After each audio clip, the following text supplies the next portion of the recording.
In this interview, we talked to Andrew. He's 27 years old and lives in Maryland. He is a digital marketer. He's going to talk to us about everything from Google Ads and SEO to what it's like to work in house versus at an agency.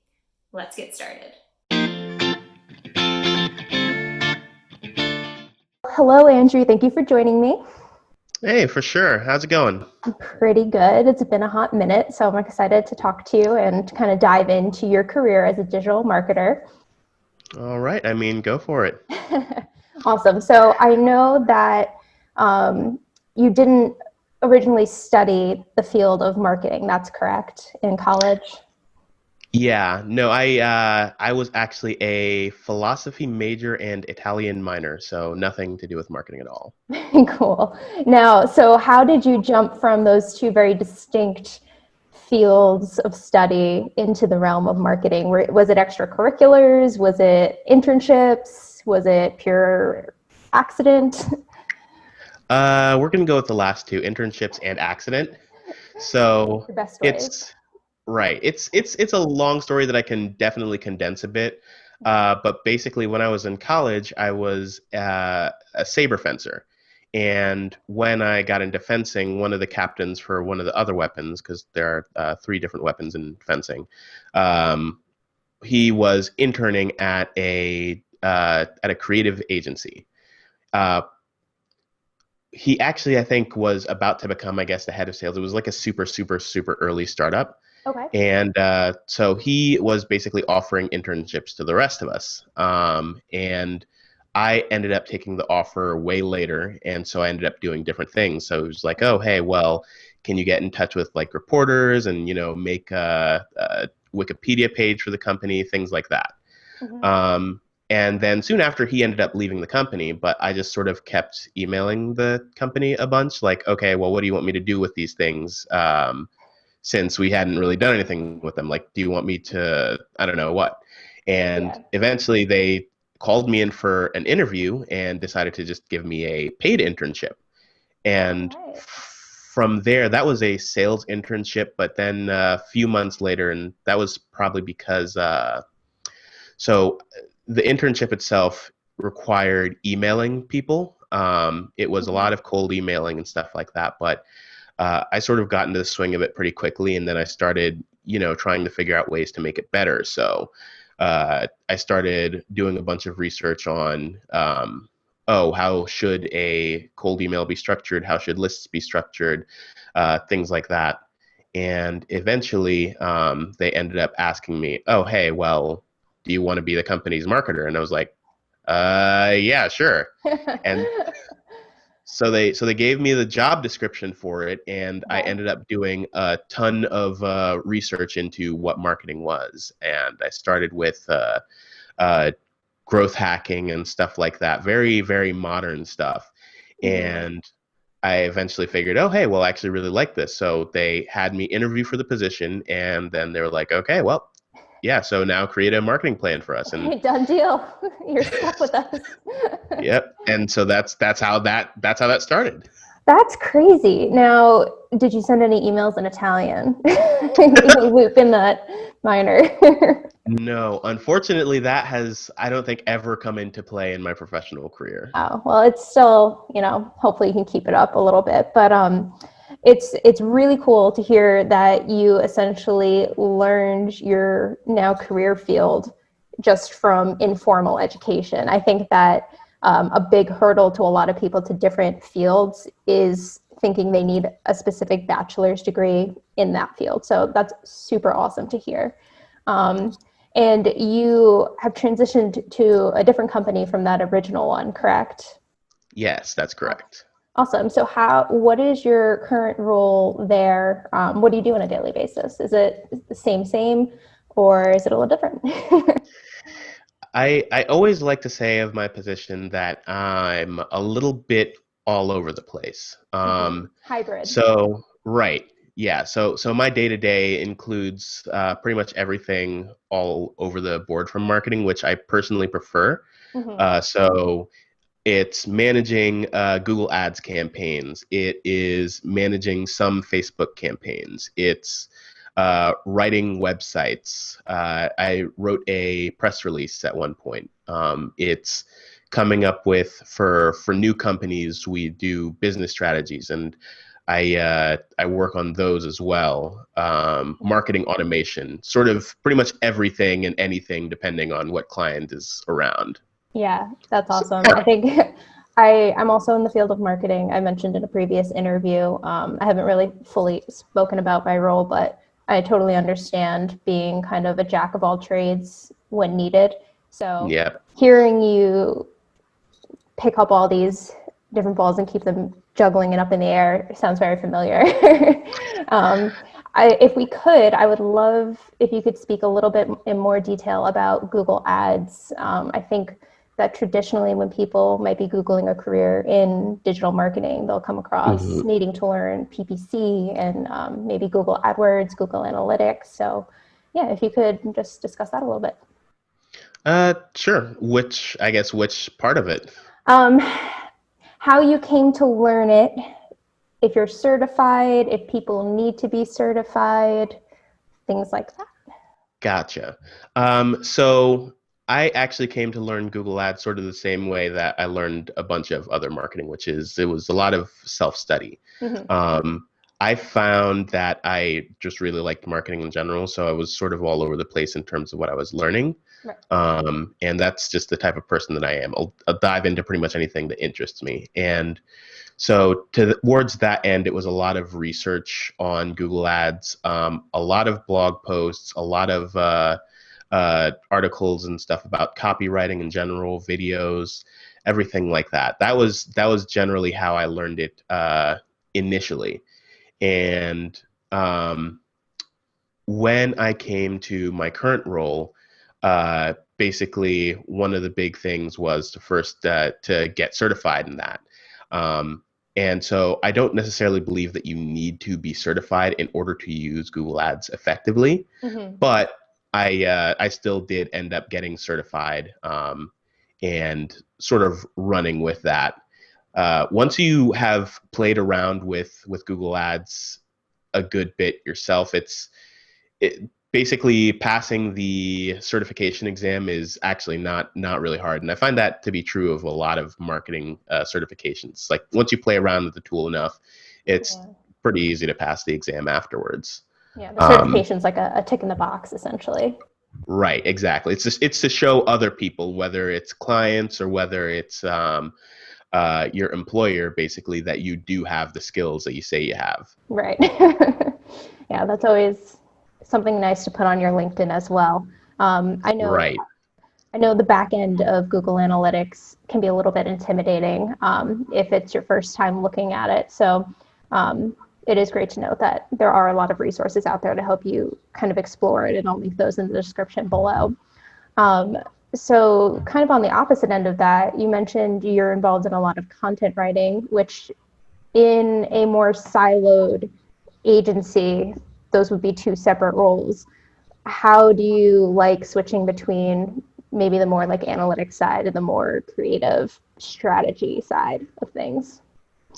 So, I mean, I think that in some cases it is siloed. I prefer when, of course, it's a good bit together, right? Mm-hmm. Like the way that I've always thought of copywriting is that it's definitely it takes creativity and it takes an understanding of your audience, but at the same time it should also be based off of real facts. It should be based off of data. So I mean, one of the things that I've taken to doing as far as doing copywriting is I like to go and read reviews. I like to go interview people, and then I also like to check what the results of the pages are afterwards.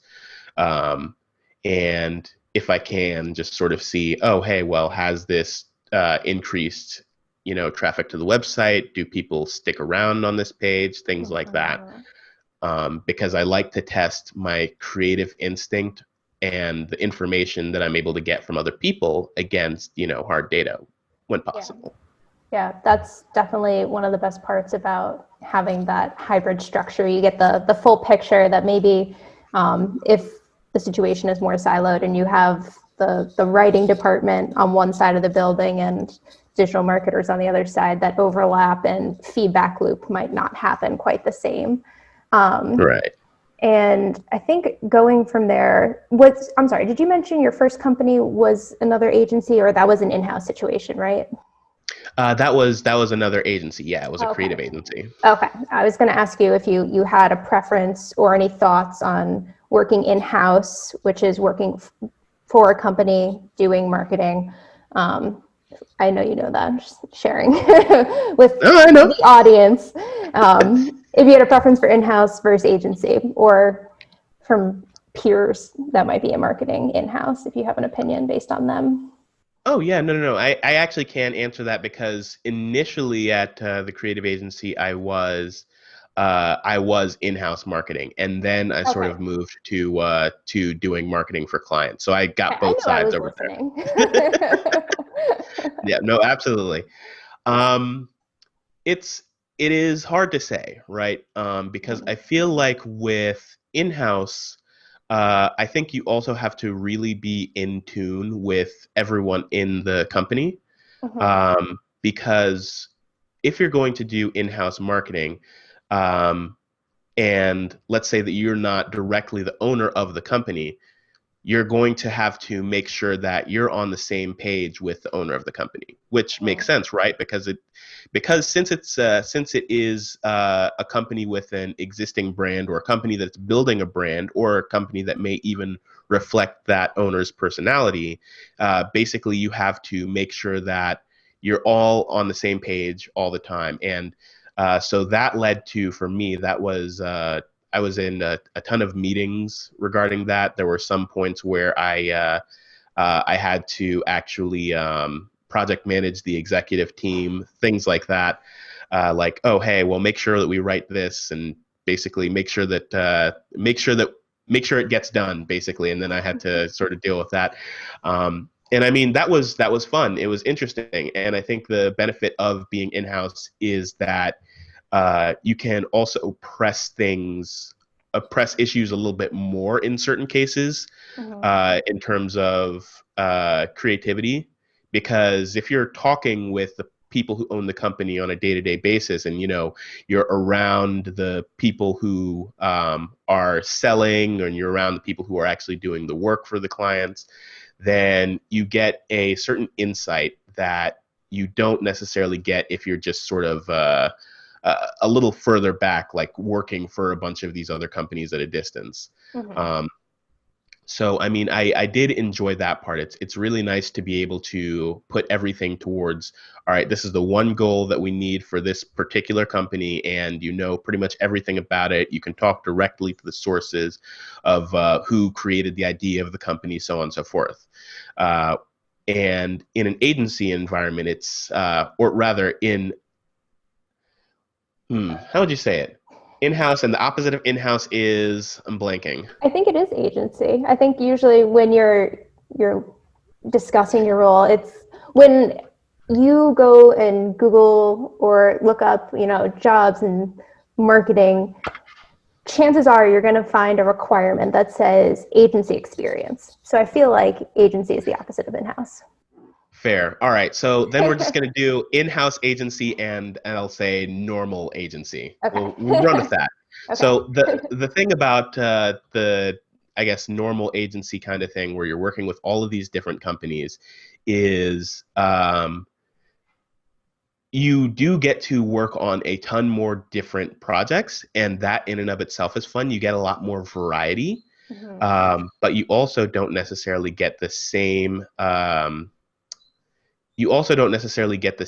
sort of depth, let's Mhm. say. So you're not going to be as close to a client as you are in-house, because when you are at an agency, you're naturally going to have a structure that is appropriate to solve the problems of the clients, because you're going to have a bunch of them. So you're going to have an account manager between you. You're going to have other people on other roles, et cetera, et cetera, et cetera. Mhm. Whereas in-house, you're sort of talking to, again, the people who are part of the company on a daily basis, Right. uh, if all of that makes sense. It does. Well, it does to me. I'm sure it will to other people too. I hope so. Yes. So I think that pulling from what you were just discussing, what other teams do you work with? You mentioned account managers. Any others? Yeah, so I work with the design team. I work with our development team, um, and very, very, very occasionally with the with some people from the sales team. But pretty much anyone who is involved on a particular project. Awesome. And how does that workflow work? Does the account manager hand down tasks and duties? Do you communicate? Well, I was going to say you're not communicating in person right now because Yeah. COVID. But how does that communication workflow happen? So I'm going to give one of my favorite answers ever, which is it depends. Um, It always so, does. This right. this So channel is about examples. So whatever example you want to give. I'm perfect. So I guess in some cases it will be like, let's say if it's a brand new client, then I may be brought on earlier in the process and I may just be working with, say, the head of accounts. And then it may be like, oh, okay, well, for example, uh, for the strategies that we make for new businesses, it's usually myself and the head of accounts, and we basically split up the project and uh, say they'll take half and then I'll take half, and then we sort of put that together. But then for more routine clients, it may come down through one of the account managers. They may say, oh, hey, well, the client needs this, and then I'll take care of that. Or maybe if I'm on a client meeting and I hear things directly from the client, then I'll say, okay, well, it sounds like they want this, and then do whatever it is that they're looking for there. Awesome. So yeah, it depends on, I guess, how the project originates, let's say.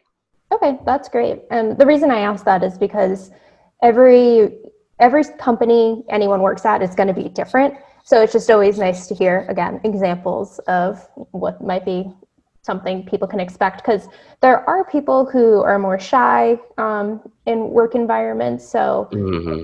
there's always a chance that they just have to get comfortable with whatever your Yeah, company does. no, I I I I think that you can very much succeed while still being shy. I think the thing is, though, you have to make sure that you're able to, uh, when necessary, clearly communicate what it is that you're looking to do, Mm-hmm. and also clearly communicate what it is that I guess clearly communicate what it is that you have done. And uh, the thing is, you're going to have to be dealing with very many different personalities in general. Mm-hmm. So I wouldn't say, again, I wouldn't say that you can't succeed or anything like that if you are shy or if you have like a less social personality or whatever the case is. But you have to, in the times when there's work to be done, you have to make sure that you can clearly communicate with everyone, um, and however is best for you, really. Yeah, awesome. So to transition a little bit, does your agency specialize in any specific industries? Is it kind of all over the place? What type of clients do you work with? Uh, it does vary a bit. I'd say the most common ones I can think of are going to be property management, uh, HVAC. Those are the two that immediately come off the top of my head, at least as far as the clients that I tend to frequently work with. Mm-hmm. And I guess something to note there is probably those businesses are very location based. So do you do Hmm. a lot of location marketing with Google My Business, things like that? Yep, absolutely. That is one of the big things that we do. We do local setups and uh, management for people, basically helping that when people in their area Google their brand or Google, I don't know, something related to their brand, that they pop up as best as possible. Awesome. So is part of your role working on search engine optimization, SEO? Yes, actually, yeah, yep. Can you talk a For little some bit? clients. I was sorry. I was going to ask if you could kind of just define or explain in the basic premise of SEO. Yeah, no, absolutely. Search engine optimization is, uh, I guess, at its most basic, it is just making it. I'm actually going to give a really layman's explanation, if that's okay. Yeah. But basically, it's just making it easier for people to find a given website or given content on the search engine results page. Mm-hmm. So, for example, if I wanted to make, I don't know, I'm trying to think of something that's not like a social media platform or anything like that. Let's say, I don't know, recipe.com. Let's assume that that's some sort of food website.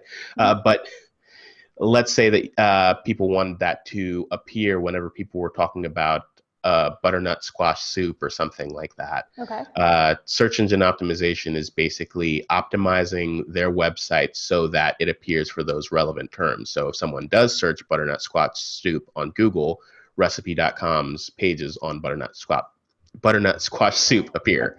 You picked a very long example Didn't I? of food.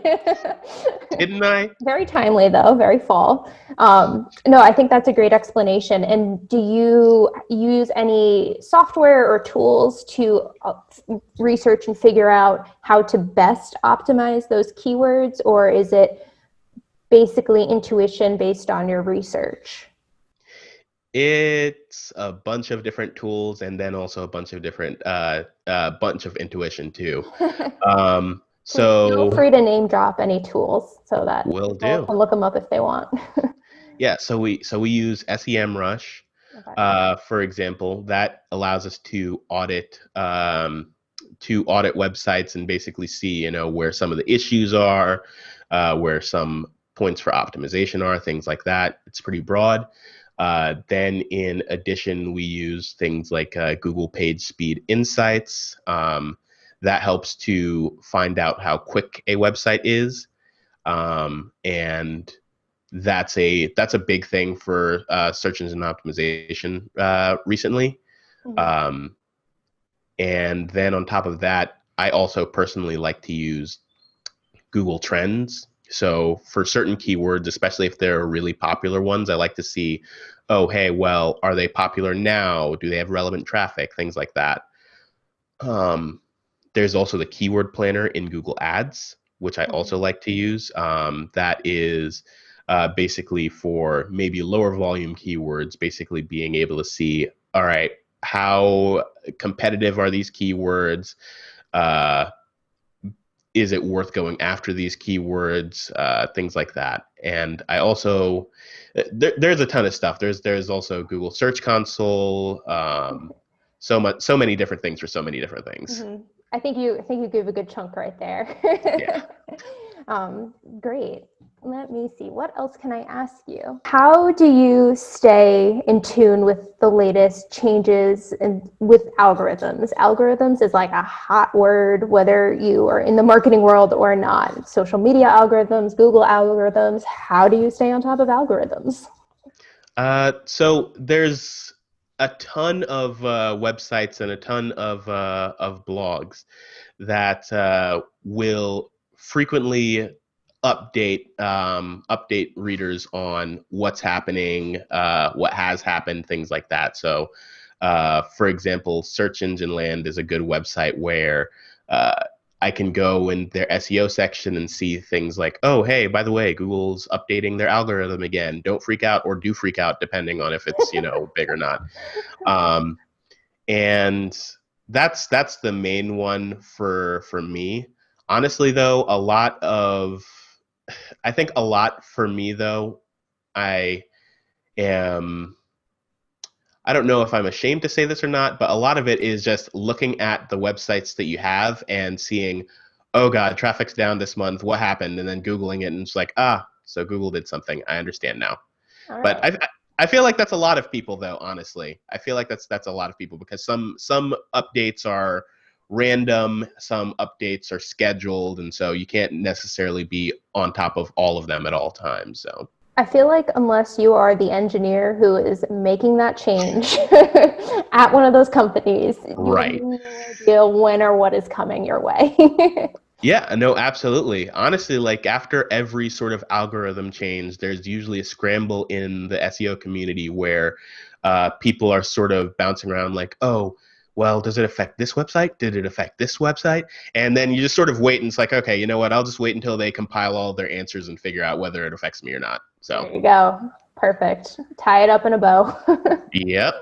Um, I think I would love to wrap up our interview if you with any advice that you might have for someone who is interested in learning more about digital marketing or maybe is trying to get their first role in that field. Yeah, sure. So I think, I guess there's two different types of advice I can give, and that's going to be because every company is going to be very different when it comes to marketing. Uh, Even among in-house companies, or rather, even among in-house roles and agency roles, uh, everything is going to heavily depend on what they're looking for exactly. So I'd say the first thing is actually don't try to be a generalist. Not at first. Maybe start off with one role that's going to give you one set of experience. So if you want to get into Google Ads, look for a role that's heavily focused on Google Ads. If you want to get into copywriting, look for a role that's heavily focused on copywriting, so on and so forth. And the reason why is because it's actually pretty difficult to become a generalist at the ground floor. But as you go forward in your marketing career, it's important to gain a lot of general knowledge. Mhm. I forget what letter people are using as an example now. I know back in the past it was being a T-shaped marketer. I don't know if it's M or whatever now, but I don't but know. okay, so the idea of being a T-shaped marketer is that you should have general knowledge of pretty much everything and then deep knowledge on one other thing. And then so Mhm. that makes a T. So I don't know if that's still the appropriate letter at this point, but uh, in general, you want to sort of start building up that knowledge, that really deep knowledge on one particular subject, and then get knowledge in everything else. And that's probably the best way to get into most companies. If you want to get in at the super ground floor, but again, if you really want to be a generalist, despite this advice, first, don't. But second, I would suggest then that you go for maybe a startup job. And startup jobs are very, what's the word? They're very inconsistent. Like I got extremely lucky in that I got a job where I was actually paid on time every time. But there are tons of horror stories where one company may promise you that they're going to pay you X, Y, and Z, and you'll absolutely never get it. So you'll have to vet those carefully. But a startup can give you very much it can give you experience where you're just sort of tossed into the ocean and expected to swim. Mhm. And that's mainly because at a startup, everyone always says it, but you're expected to wear like 5 billion different hats, so to speak. Mhm. So pretty much everyone is a generalist. And so that's a decent way to figure out, oh, hey, well, maybe I really like this particular field of marketing. Maybe I really like that particular field of marketing. Um, and then the last thing that I would say is beyond, of course, doing research on marketing and everything like that. And I think especially growth hacking and growth marketing, I feel like those are important emerging fields. Mhm. Uh, uh, Emerging, I don't know if is a bit of a stretch. Been around for 9 or so years. The buzzword. Marketing has a lot of buzzwords. Titles have a lot of That it buzzwords. does. Yeah, that it 100% does. Um, but the last thing that I would suggest, and this is now like a bit of a personal bias, is do research that has nothing to do with any specific marketing company. Do research that is about people. I think that unless you are able to understand people, understand why they think the way they do, understand why they act the way they do, whatever the case is, I don't think that you can really be an effective marketer. So I would 100% suggest getting into those things, like whether it's psychology, behavioral economics, sociology, any of those things, UX, which, sort of draws from all of those things. Right. I absolutely suggest learning about all of them. All right. So we need to understand our audiences. Yes, 100%. Got it. Awesome. Thank you so much for chatting with me. I think you gave a lot of helpful insight to the very broad and ever-changing realm of marketing, specifically digital marketing roles. So thank you so much for your time. I will talk to you soon. Yeah, no, absolutely. Bye. Bye.